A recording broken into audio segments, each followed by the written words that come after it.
Good morning, everybody. Lee Brower here, and welcome to this week's edition of Meaningful Monday. I am grateful to be here, and of course, I'm glad to be here, and I'm delighted that you're here with me as well. May I ask you a question? And the question is, what is your flower? What is your flower? Now, you can't answer that unless I give you some context. So let me give you a little context. Let me tell you a story. And this story is about an entrepreneur by the name of Daniel Levinson. Daniel Levinson, recently I've had the opportunity to coach him a couple of times. He's an amazing entrepreneur. He's an entrepreneur that has the great qualities of an entrepreneur, one of which is curiosity. Another of which is that he's more interested in, he's more interested than he is interesting. How's that? And one of his relationships that he has is with a man by the name of Ross Bleckner. And Ross Bleckner is a famous artist. If you haven't heard of him, his works sell for well into the six figures. And he's extremely talented. And Daniel, being the curious entrepreneur that he is, the curious individual that he is, and the caring friend that he is, wanted to learn from him, what is it that allows you to be able to sum up that creativity and create these amazing masterpieces? And Ross let him in on the secret. He said, it's a flower. A flower? Yeah, it's a flower.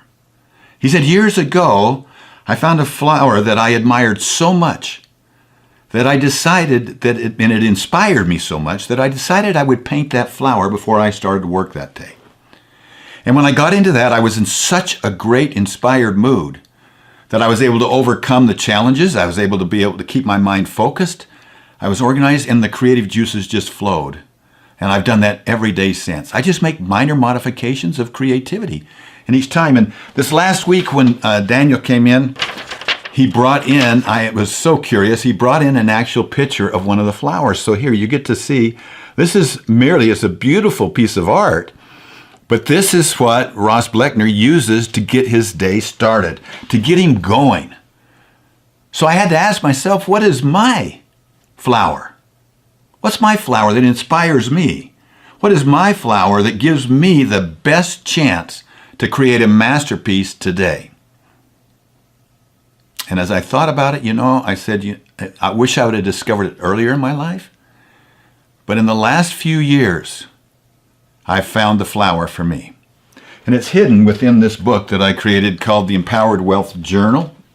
This is a journal that begins and ends with gratitude. I have the mornings over here. I have the evenings over here. But also in here, up in the upper right-hand corner, are four open boxes that I can check. And those four open boxes that I can check stand for prayer, meditation/reading, exercise, and diet. The key to my success, I guess the garden, if you want to call it, where the flowers, the stem or something that comes up to the flower, is 15 steps. It's 15 steps from the corner of my bed to my study. If I take those 15 steps, I'm into my rose garden. My P-Med starts there. My prayer, meditation, reading start there. And from there, it's so easy because I've got a great start. I know what my day is. I'm ready to go. And I move right into exercise. And when I exercise, I eat better. So PMED, prayer, and it's really reading, meditation, exercise, and diet. What is your flower? I would like to know. The world would like to know. We all have keys. We all have things that help make us successful, but they're of no value to anybody except ourselves unless we give them away. So would you be willing to share what your flower is? Simply respond to this. Send an email to me. We'll gather them together. I would love to know, what is your flower? Take the time. If you don't have one then, maybe you do have one and you don't know it. Or maybe you don't have one yet and you know that you can pull it in and you can have one. If we pull together, we'll find some ideas. We'll be able to work together. So my challenge to you is, what's your flower? Have a meaningful week. Live life deliberately. And I really look forward to seeing you next Monday.